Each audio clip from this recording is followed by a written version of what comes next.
Welcome to season 2 of the Bigger Than You podcast, your go-to weekly podcast that blends energetics and mindset to help you do whatever it takes to bring your vision to life, whilst having fun on the way.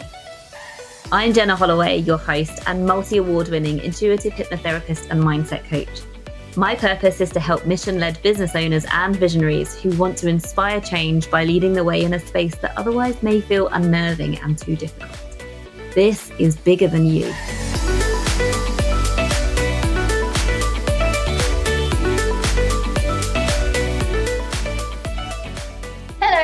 Thank you so much for coming back and joining me this week.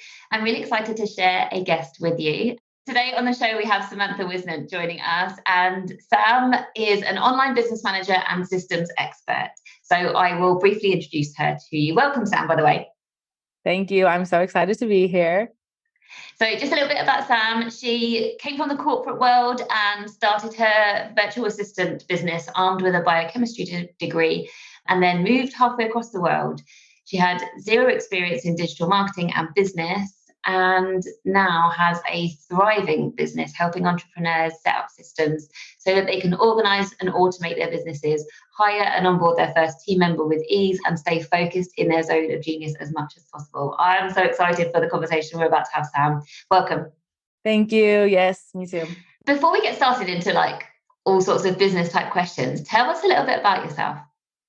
Yeah, so I actually don't have the corporate experience. I skipped the corporate world and I graduated from college and I just moved abroad. Like I said, so I'm originally from Oklahoma. I moved to Barcelona, Spain with a friend because I was just like, I want to travel and not, pursue continued education or the corporate world. And when I was abroad, I was like teaching English online, and I quickly was very, very over that. I did not enjoy that. And so I was just going down a Google rabbit hole of how do I make money while living abroad without, a work visa and stuff like that. So I eventually found it being a virtual assistant, and I thought, I think I could do that.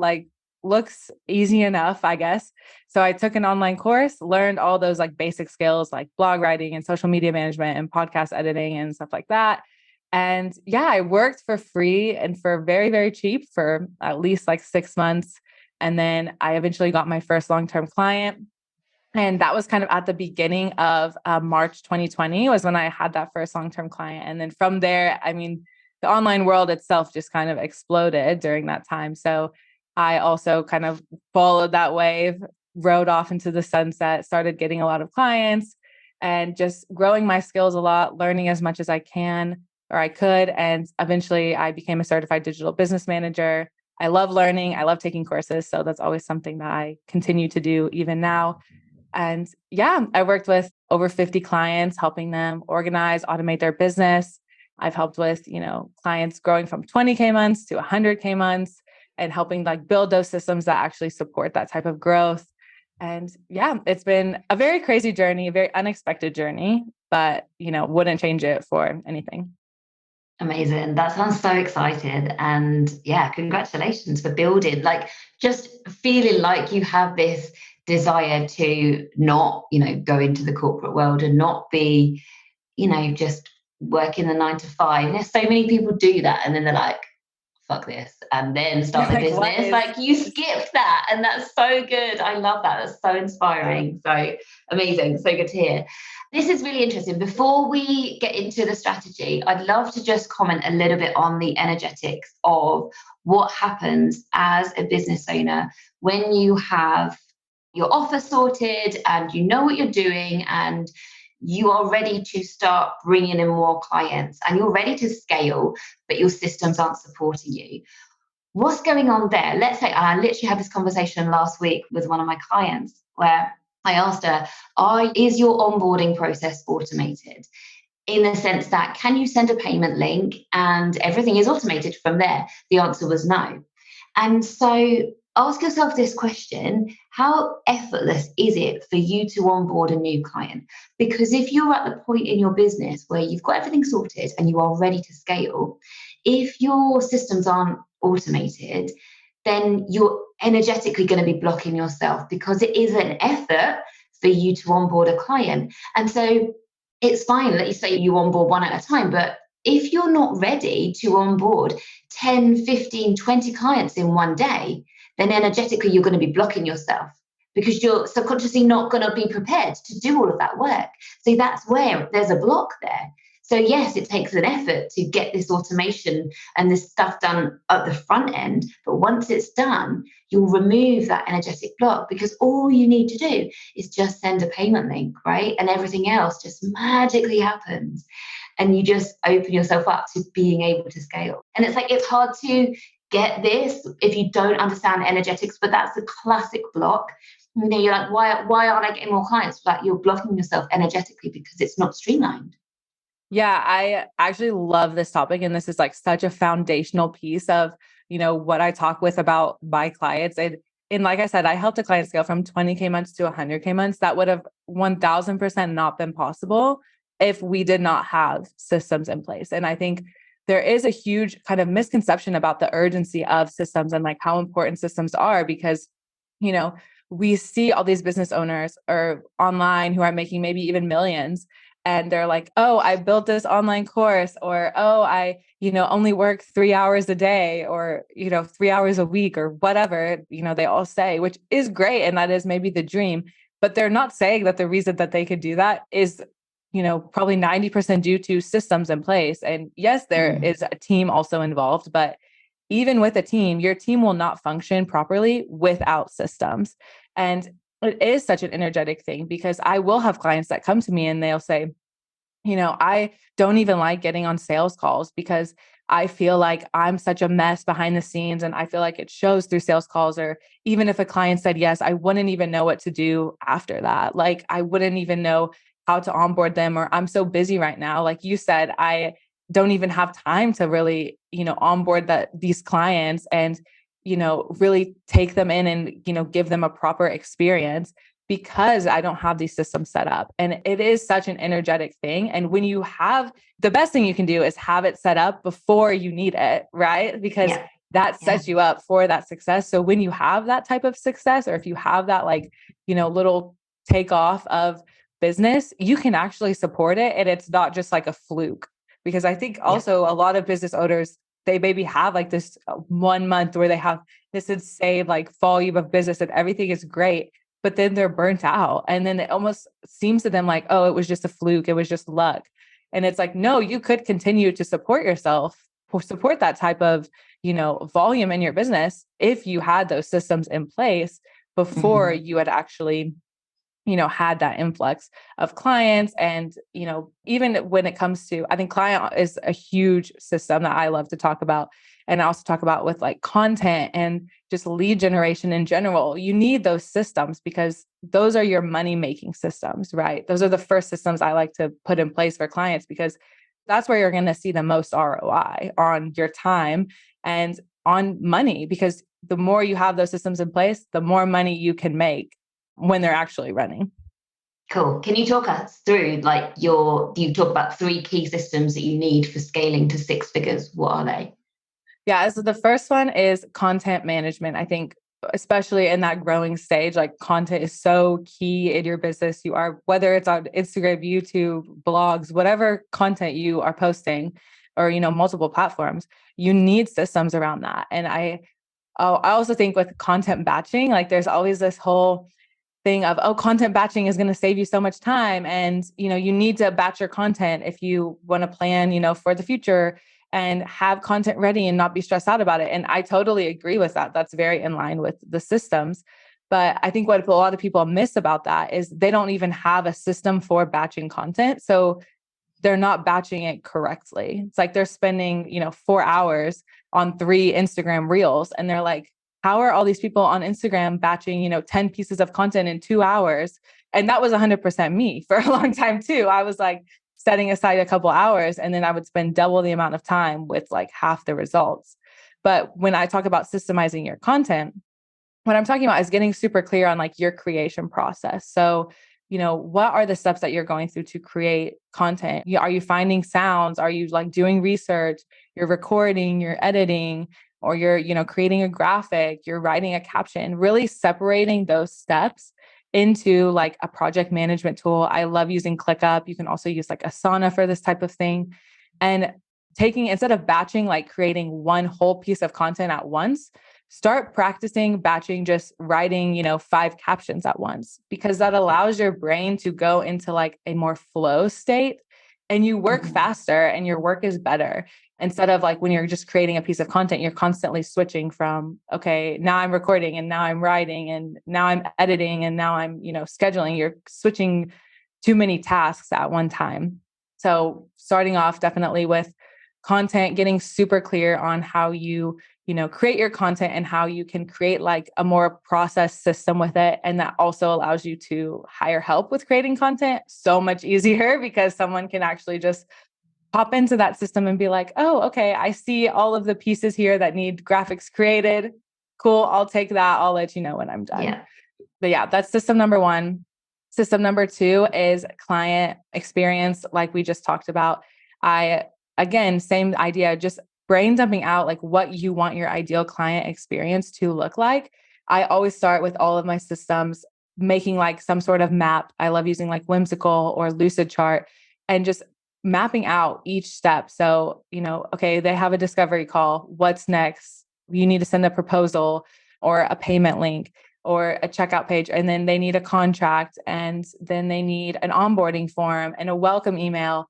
And, onboarding a client can be so much more in depth than we actually make it, but it can also be so much easier if we have that map mapped out. And then we can go back and look at it and say, okay, if I need to send a contract, how am I going to do that? Oh, I'm going to use like a tool like Dubsado, which is a CRM tool that, I love in my business, and it sends contracts. And then, oh, it also sends forms. Oh, it also sends emails. Oh, I can connect all of that in an automation to just automatically send, after they sign the contract, send the welcome email. In the welcome email, what am I including? I think getting super clear about expectations up front with a client is like the key to having a good client experience. Like if you send an email to a client and you're like, here's what's going to happen next. Here's what you need to do. Fill out this form, book your first call. Here's what you can expect from me. Your client can't be disappointed like ever, because you're telling them what to expect. And as long as you stay true to those expectations, they will be happy and they will be fine. And it also allows you to kind of go above and beyond those expectations occasionally, maybe throwing in like a surprise gift. And they're like, oh, wow, this is amazing. Like I just paid thousands of dollars for this service, but I already feel like I'm getting so much, like before I even gotten on our first call. So how can you make that experience as easy as possible for you through automations and through tools, and B, like just an amazing experience on the client side as well, where they feel like very nurtured and cared for and supported. Mm-hmm. And then system number 3 is the lead generation system, email marketing. I think this is such an underrated system. I know so many business owners, and I did this myself as well, where I waited like 2 or 3 years to start my email list because I thought, oh, I'm not big enough. Oh, I don't have anything to say. Oh, like I'm not really selling anything. I'm just selling on Instagram. And I'm just saying, start now. I think start as soon as you can, because you don't own Instagram. You don't own your social media platforms. You don't own that audience. You're also only reaching like 2% of your audience, like every day. But you do, quote unquote, own your email list. And an email list it allows you to reach 100% of the people that are on your email list that are subscribed. It allows you to sell better. It allows you to build a relationship with people. And it's a huge automation tool, actually. Like that's what I love about it is I have a, welcome sequence in place. So when someone signs up for my freebie, I'm excited because I know they're about to go through a 6 email, sequence where they're getting to like learn more about me and the systems. And I'm also providing them value and giving them tips. And it's building a relationship without me having to like go on Instagram every day and, DM people and send all these voice notes, which I also love doing. But that's not like a great strategy for like a really long-term relationship building, because it relies on me and my energy. And when you have like a lead generation system in place that is built on automation, it becomes just so much more natural and easy. And it creates it's like the same with energetics. I think it creates like a confidence around your business and, your connection with your audience. And I think also if you are super big on Instagram DMs and doing lead generation that way, I think you can even put this in your project management tool and like really start tracking people and, setting yourself reminders to like follow up with people. I think that's also a great way to like introduce systems into that way. It's a bit more manual, but over the long-term game, it will like really help you keep those relationships going. I love that comment you said about it supports you it supports you with your energy, because if people listen to this podcast regularly or watch my stories or whatever, I'm so far in my feminine that Yeah. I just flow so much, and just I follow my energy, I listen to my intuition, I never ever do anything from push energy, but I have systems in place. Yeah. And it allows you to be in that energy and like to be okay with it. I think that's the biggest Exactly. thing for me is I'm a projector. And so my energy also is like, I have a good like 3 to 4 hours of energy a day. And then I'm kind of like, okay, I need more rest and I need more of that nurture time for myself. But if you don't have systems in place, then that's going to be like even more stressful to rest because you're going to be like, oh, I need to be Yeah. doing this. And if I'm resting, my business isn't growing and, things aren't getting done. But when you have the systems in place, it really supports that time of like, okay, I need to rest. I have mental peace about resting. I know my business is still going to be fine. And, I'm going to be better off like after I rest. Yeah. Can you talk to us, tell us a story about the client that you helped go from 20K a month to 100K, and what was needed to support that client to make that happen with, in terms of the systems? Yeah, I would love to share. So we originally started working together when she was making around 20 to 30K a month. And her business was mostly like one-on-one clients. And she did have a mastermind. And over the time we worked together, we really switched into more of the really focusing on the mastermind, making that like a signature offer, and then starting another kind of lower tier group program membership type of thing. We turned both of those offers evergreen. I think that was a super key piece. But when you're turning an offer evergreen, then that means you need that onboarding to be like as automated as possible. So that's what we did. So we went in and I basically created that entire onboarding process where someone would send a link or she could send a link to a checkout page and they would pay and then they would be sent the contract. They would be sent the welcome email. They would be added to the Slack channel. They would send the scheduler to book their first call. They would get access to like the course library that came with Mastermind. It was like they got everything they needed to start working with her basically immediately. And they got the onboarding form. And then once they were actually in that Slack channel, we did have a manual, like high touch point of where we had a community manager go and message them and say like, oh, hey, welcome to the program. Like, we're so excited to have you here. Like, here's your Google Drive folder. Make sure, you fill out the form, stuff like that. So I think a lot of times with automation, we can almost be scared that we're losing that like personal touch point, but you can have both.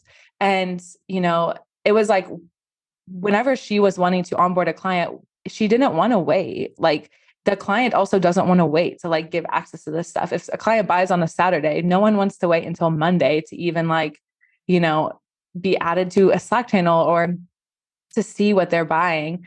And so we had everything automated, even down to the like creating a Google Drive folder for them and copying all of the templates, the welcome templates into that folder. So then all the community manager had to do was like go in and grab the link or add them to it and share it with them during that welcome message. And that just made such a huge difference because that was so, so easy that we were able to actually onboard like 20 people at one time without, really that much work from us. Really, the only type of work was she did have like a one-on-one call with them and then the community manager welcoming them to the group. And that was like those two personal touch points were great. But yeah, otherwise it was like she can onboard as many people as she wants and it works. And that's what allows you to have that volume to get those super high cash months. Yeah. Yeah. So I'd love to sort of give a question to the listeners to reflect on here. And that is your business as it stands. If you were to 10x the volume of clients, let's say you've got a group program and you got 10 times more clients in more quickly, are you ready for that? And if not, what do you need to put in place to be ready for that? And like Sam said earlier, make those changes now rather than waiting for that to happen. It's like you need to move first, because your brain will see you acting like the business owner that's ready for that. And so you will unblock yourself, like energetically and subconsciously, by taking that action of basically your future self. You are preparing for that. And it's not about waiting for your external reality to sort of play catch up with what you want. It's about creating that reality from within, right? You ask yourself, right, what do I want? Okay, how am I currently allowing that into my life? Like, that's the key, it's allowing it. Well, if you're not ready to have 20 new clients join you now, even if that seems like a million miles away, from where you are in your business, if you're not ready for that now, you are not allowing it. So make the changes ahead of time.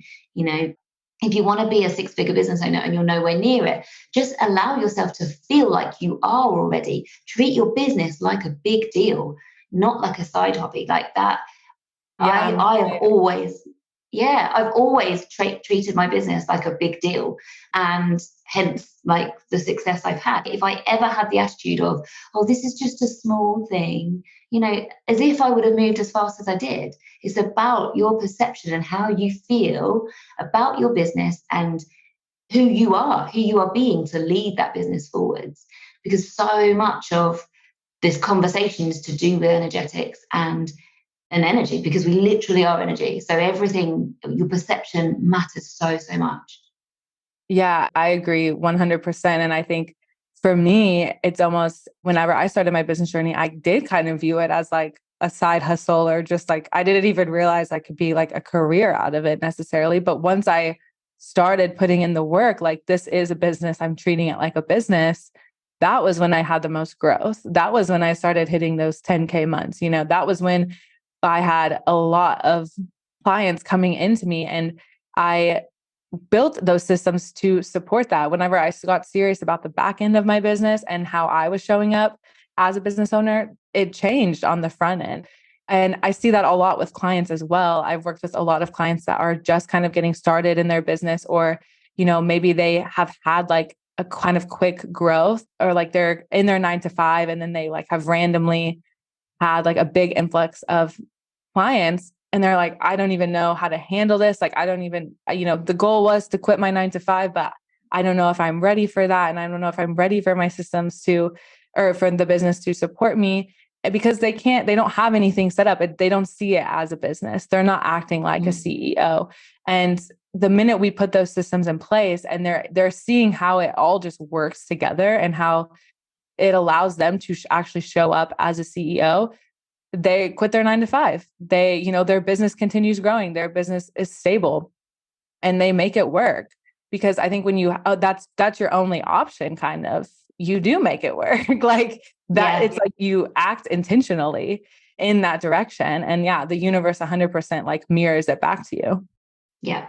And it seems like this is really a strategy focused conversation, but actually in order for you to take these steps and treat your business like a big deal and become the version of the business owner, or have the business that you want to have, all of that is down to mindset. So the mindset piece comes first, doesn't it? Otherwise you just block yourself from making these big moves that are going to create the business that you want to have. It all comes down to mindset. Do you have, like, without sort of obviously segueing into this, like, do you want to pick up from there about the simple mindset shift that you talked about? Yeah. In my journey as a business owner, I have realized that, mindset is like 80% of it. Like, you cannot have your business without mindset. And I think there is such a mindset that goes into systems. And I get a lot of DMs that say like, oh, well, I'm not techie, or, I don't get how it works. Like, I don't have systems and I have no idea how to go in and set all of this stuff up. It just doesn't make sense to me. And it's just like a block almost of like, you're just telling me you can't do it. And I've actually worked with a client as well who didn't know how to like operate her own business, didn't know how to go in and like send a contract or send an invoice. And I would try to teach her, and like I recorded, videos walking her through it. It's not that complicated, but it was just this like block almost of like, well, I can't do it. Like, that's your job. I can't do it. And I just think that's such like a cop out because tech is a skill. Like all of this behind the scenes business stuff, it's a skill. It's not a talent. No one was born knowing how to, run businesses. No one's born knowing how to work ClickUp or Dubsado or whatever tools you use. It's all something that we learn. And, that's something that I've learned a lot because when I started working online, I didn't know how to do anything. I barely knew how to work Excel. Like I can make one graph from when I was in college. And it's just such a mindset shift of like, you have to get into that growth mindset of, I can learn how to do things. And you don't have to be an expert. It's not like you have to know how to do everything and set up 10-step, zaps in Zapier or whatever. But you do have to know how to do the basics. You need to know how to keep your business running, because what if your team all like randomly quits one month? Like, I hope that never happens to you, but you just never know what's going to happen. And so having that foundational knowledge, or at least having the attitude of, I can figure this out, like over time, is such an important mindset shift. And I will say most of the people I work with, they've done a lot already. Even if they come to me and they say, I just don't understand. I'm like, you've already built an entire business. Like you've already done so much. What do you mean you don't understand? Like, this is just like the next skill. And that's when it's like important, I think, to hire an expert, is when you don't have time to like actually go in and like watch all the YouTube tutorials and, kind of figure it out yourself. You get to a certain point where that's not really worth your time anymore. But when you're first starting and you're really growing to that first 6 figures, it's such an important, I think, part of that journey is figuring it out and trusting yourself to be able to figure it out. Yeah, I totally agree with what you said about do it yourself first and then outsource it, because I have found that if I've outsourced something that I haven't been able to do myself, energetically underneath that is a limiting belief, basically. Whether we're talking about DM conversations or setting up Facebook ads, whatever it is, it's like, if you're passing that away to somebody else because you aren't making the moves to be able to learn yourself, then you're doing that from a scarcity mindset or from a limiting belief of, I'm not good enough to do this. And it's not, it's skirting the inner work, basically. You're bypassing a block. And yeah, that might be great for you to outsource that. But that block, that limiting belief is still there, and it's going to be affecting you in other ways because you are telling yourself on some level that you're not good enough. That's the belief that's happening there because you are not willing to try to do that, even though you can. Like, limiting beliefs aren't logical. They're formed as a child in a moment that, you've made a decision about yourself that's pretty harsh or unfair, or you've taken on board somebody's well-intentioned comment, or, you've misunderstood something, whatever it is. Limiting beliefs most of the time are unfair and do not make sense. Or we've just taken something out of context. So when you are just bypassing, I'm not going to do this, I'm going to outsource this because that feels good and I'm worthy of it and blah, blah, blah. Great. But actually, there's still a limiting belief underneath there that at some point you will need, well, you won't need to, but it's in your favor to work on that limiting belief sooner rather than later, because yeah, you can outsource that job to an expert, but it's going to be affecting you in other ways that you don't even realize in your business at the moment. And it will carry on affecting you until you work through that. Yeah. And I totally can see that, like with clients as well. I think the clients that do really well with teams and outsourcing are the people that have done it themselves for a while, but then it's also people that realize like, okay, these, things are in my zone of genius. And these are the things like I really want to put my time and energy to, whatever those things are. And I have this other group of things that's not it. And I don't really want to, spend my time and energy. It's not working for me, but it's not because I can't do it. Like they have spent the time doing everything. And then you get to a point where it's almost, you have, more money than time in a sense. So you're trading time for money. You're like, I need some of my time back to energetically pour into these things that I really want to. And so I'm going to outsource this. I'm going to let an expert take it over. But it's like that foundation is already there. And I think that's so important when it comes to hiring as well, is if you're hiring before you have these systems in place or before you have figured things out in your business, it's going to be impossible to hire. Like hiring sucks. And you hear all these hiring horror stories of, well, I hired a VA and then they couldn't figure out how to do anything. And, it was just so much more work than it felt like it was worth. And now I don't want to hire anymore. And, 90% of the time, that's honestly on the business owner, because there was no systems in place. There was no processes in place for that person to even go off of. And so they're trying to do their best. You're trying to tell someone how to do something that completely lives in your head. And it's like the energy's not matching. Like no one knows what's really going on anymore. And everyone's frustrated. And there's there's mismanaged expectations and things don't flow. And so that's why if you really do want to outsource eventually, I'm all for outsourcing, but have your business systems in place first, because it will be so much easier to hand those over to someone and say, here's how I operate this. If you see room for improvement, let me know. Otherwise, please do it like this. Yeah. So good. Yeah. Just hiring a VA to solve all your problems is not the way to do it. You need to, you need to have proper systems in place. Yeah. Like there's mindset work that goes into being the right person to hire out as well, because I've seen it with a lot of mastermind sisters who they have a team member, but they're so up to their eyeballs that they're not getting the best out of their team member, because they're telling themselves stories in their mind of all sorts of mindset gremlins going on. So they're up to their eyeballs, they're not getting the best from the VA, the communication's not right, and they're just frustrated. And there's actually mindset stuff to work on there first, so that they can communicate properly and be empowered and have boundaries and set expectations and all of these things. They're so important, and they eke out into every single element and area of business. I see that so often. I think, and I always say this, I think like the number one thing of when hiring is going bad, it's literally just mismanaged expectations. Like we're just not there's no communication of expectations. Like the CEO is not communicating what they want. They probably, it's probably mindset. They don't even know what they want half the time. Like they're just expecting greatness and they don't even know what greatness looks like. And the VA is like, okay, I don't really know what's expected of me. So I'm just going to do what I think is expected of me, which is oftentimes not in line with what the CEO expects.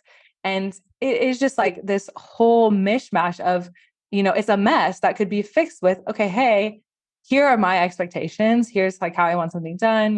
Here's when I want it done by, whatever. And the VA saying, okay, cool. Like, here are my expectations around it as well. This is what I heard from you.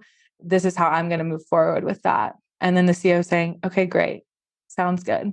And then, life is just so much easier, but it all does come down to actually being able to communicate those expectations and, knowing those expectations from yourself. Yeah. So good. Oh, such a good conversation. Sam, have you got anything left that you would like any more pearls of wisdom that you'd like to share with the listeners? Yeah, I think the number one thing that I love to tell people is just to be a problem solver in your life. Like, I think that's the number one skill I've learned from working online. And if you can probably tell from everything we've talked about, is just to, not take these like problems personally, not take these roadblocks personally, but be the problem solver, look at an issue and say, okay, yeah, this sucks, but how can I get past this? Maybe this is actually a path to something better. Maybe this is like going to lead me somewhere where I didn't expect. And I think, especially if you are a service provider, being a problem solver with your clients is like the biggest asset you could ever be. One of the biggest skills I learned with working with clients is if there's a problem in a business, there's always problems in a business, especially as an online business manager. Like my job is basically to solve problems. Is I will present a problem, but I always present it with solutions. And okay, yeah, this is the problem, but here's 2 solutions I think could work. Let me know what you're thinking. Let me know which one feels more aligned with you and how you want to move forward with this. And so I think that's just a good way to approach any problem, but especially if you're a service provider, working with your clients like that, like they will love you, that they don't have to figure out all of these problems by themselves. Yeah, I love that. Thank you for sharing. Where can the listeners find you, Sam? You can find me on Instagram. I'm at Sam Whiz. So it's SAMWHIZZZ. And I also have a free systems quiz. So if you are wondering which systems you need in your business from what we talked about today, it's a simple 5-question, will take you like 3 minutes or less systems quiz that will get you set up and on the path with building systems. Amazing. Thank you so much for joining us, and we will see you all next week. Yeah, bye, Sam. Thank you. Bye. Thank you for listening to the Bigger Than You podcast. If you found it valuable, please forward it to others who you think might benefit from listening, and be sure to subscribe to get the new episodes when they release. And if you're listening on iTunes, please leave a rating or a review, as it really helps the show to grow. You can find me on LinkedIn, Jenna Holloway, or on TikTok and Instagram, and my handle is @IamJennaHolloway. And you can find links to whatever we cover in the show notes. Thank you for listening, and see you next time.